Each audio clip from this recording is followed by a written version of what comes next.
जरा सोचिए, आपकी जिंदगी के 10 दिन बस यूं ही गायब हो जाए। आज हम एक ऐसी ही हैरतअंगेज कहानी की परतों को खोलने जा रहे हैं।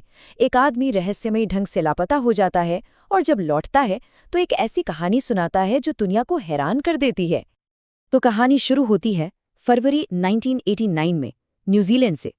एलेक न्यूल्ड नाम का एक शख्स अपनी कार में बैठकर ऑकलैंड के लिए निकलता है। कोई लंबी चौड़ी यात्रा नहीं, बस 3 घंटे का एक रूटीन सफर। मतलब एक बिल्कुल सामान्य दिन, एक बिल्कुल सामान्य यात्रा। या शायद उसे बस ऐसा लग रहा था, क्योंकि उसकी वो 3 घंटे की यात्रा जानते हैं कब खत्म हुई? पूरे 10 दिन बाद। सोचकर देखिए, कोई इंसान कुछ घंटों के लिए घर से निकले और 10 दिन बाद अपनी मंजिल पर पहुंचे, वो भी इस हाल में कि उसे कुछ याद ही नहीं कि वो 10 दिन कहाँ गए। एलेक के साथ ठीक यही हुआ। तो सवाल ये है कि उन लापता 10 दिनों में आखिर हुआ क्या था? तो चलिए सबसे पहले ये समझते हैं कि एलेक की वापसी के ठीक बाद हुआ क्या, क्योंकि जब वो लौटा तो उसकी दुनिया कह सकते हैं पूरी तरह से उलट-पुलट हो चुकी थी। सब कुछ बहुत अजीब और परेशान करने वाला था। देखिए, वापस आने पर एलेक की हालत बहुत ही अजीब थी। वो अपने ही शहर की सड़कों पर खो रहा था, जहां उसने अपनी पूरी जिंदगी गुजारी थी। उसे इतनी ज्यादा थकान थी कि एक रेस्टोरेंट में उसे दूसरों को देखना पड़ रहा था कि चाकू कांटा कैसे पकड़ते हैं, क्योंकि वो ये भी भूल चुका था। और सबसे अजीब बात, उसकी कलाई घड़ी और कार की घड़ी दोनों ठीक सुबह 10:30 बजे पर रुकी हुई थी। और तो और उसकी नोटबुक में कुछ ऐसे स्केच मिले जो उसे याद ही नहीं कि उसने कब बनाए। पर यह अजीब घटनाओं की बस शुरुआत थी। कुछ ही दिनों बाद 2 अजनबी लोग उसके दरवाजे पर आ पहुंचे और उन्होंने खुद को वैज्ञानिक बताया। और यहां से ना ये मामला और भी गहरा होता चला गया। पहले तो वो दोनों उसकी कार के बारे में अजीब अजीब सवाल पूछने लगे। जब एलेक एक नए पते पर चला गया जिसका किसी को पता नहीं था, तब भी वो लोग उसे ढूंढते हुए वहां पहुंच गए। और फिर अगली ही शाम उसके घर में चोरी हुई। लेकिन चोरों ने पैसे या कोई कीमती सामान नहीं चुराया। जानते क्या चुराया? सिर्फ 2 पाइराइट क्रिस्टल और उसकी स्केचबुक के कुछ पन्ने। अब इन चीजों में ऐसा क्या खास था? अब एक तरफ तो एलेक पर यह दबाव बढ़ रहा था और दूसरी तरफ उसकी याददाश्त के बंद दरवाजे धीरे धीरे खुलने लगे। जो बातें उसके जहन में कहीं दबी हुई थीं, वो पहले सपनों में और फिर साफ साफ यादों के तौर पर सामने आने लगीं। और इन यादों ने एक ऐसी कहानी को जन्म दिया जो किसी दूसरी ही दुनिया की लगती थी। एलेक को जो पहला मंजर याद आया वो किसी सपने जैसा था। जैसा कि वो खुद बताता है, मैं कुछ भूत जैसी आकृतियों को दूर से हिलते डुलते देख सकता था। ऐसा लग रहा था जैसे उनके चारों ओर एक हल्की सुनहरी चमक हो। वो हवा में तैर रहा था। उसे ये तक नहीं पता था कि उसका अपना शरीर है भी या नहीं। और फिर अचानक वो अपनी कार की उस धुंधली सी याद से निकलकर एक चमकदार सफेद जगह पर था। ये एक लाइट शिप थी, मतलब एक प्रकाशयान। वहां उसे एक चिकना, बिना किसी जोड़ वाला नीले स्लेटी रंग का बॉडी सूट पहनाया गया जो उसके शरीर पर दूसरी त्वचा की तरफ फिट हो गया। अब उस यान पर कोई बोलकर बात नहीं कर रहा था। वहां कम्युनिकेशन का तरीका था टेलीपैथी, यानी बिना बोले विचारों का आदान प्रदान। सोचिए जरा, विचार, रंग और संगीत सीधे एक दिमाग से दूसरे दिमाग में भेजे जा रहे थे।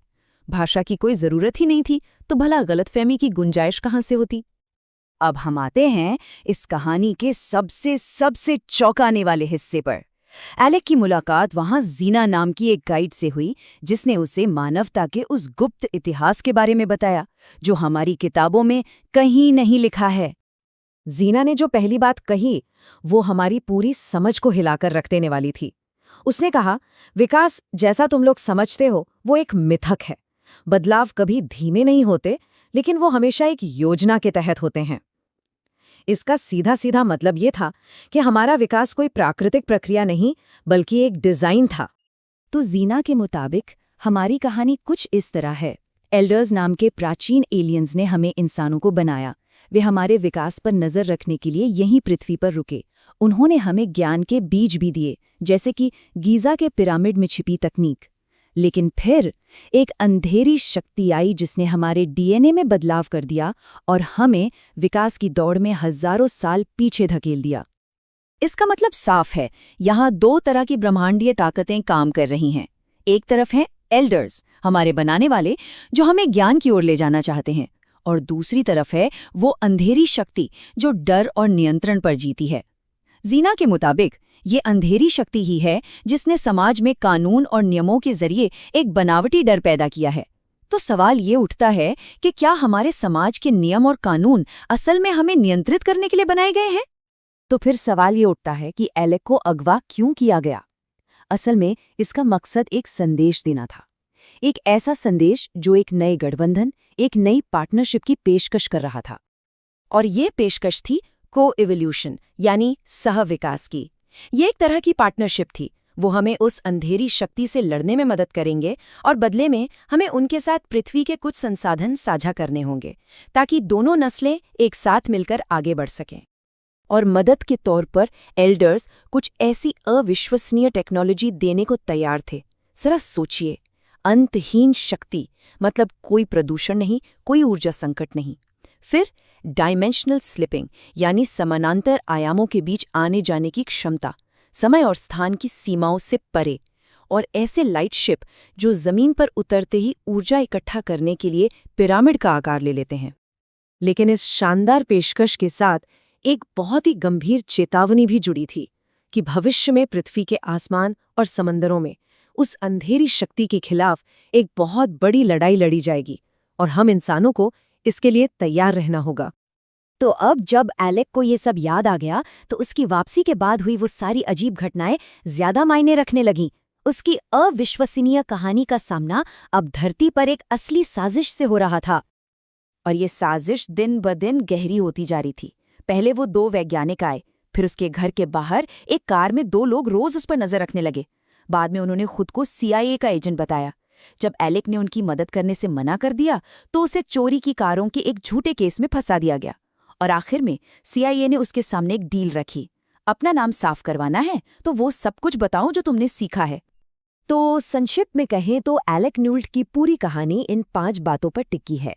10 दिन का खोया हुआ समय, एलियन से मुलाकात, मानवता का गुप्त इतिहास, एडवांस टेक्नोलॉजी की पेशकश और इन सब को दबाने की एक सरकारी साजिश। इतने दबाव और इतने खतरों के बावजूद एलेक ने चुप रहने से साफ इनकार कर दिया। उसने अपनी पूरी कहानी को-इवोल्यूशन नाम की एक किताब में लिखकर दुनिया के सामने रख दी, क्योंकि उसका मानना था कि ये संदेश लोगों तक पहुंचना ही चाहिए। तो आखिर एलेक न्यूल्ट की कहानी है क्या? क्या ये सिर्फ 10 खोए हुए दिनों से पैदा हुई एक बहुत बड़ी मनगढ़ंत कहानी है, या फिर ये एक ऐसा दबा हुआ संदेश है जिसे सुनने का मौका हमें कभी दिया ही नहीं गया? अब सवाल यह है कि हम एक अविश्वसनीय सच को नजरअंदाज कर रहे हैं या एक बहुत बड़ी कल्पना में खो गए हैं। फैसला हर किसी का अपना है।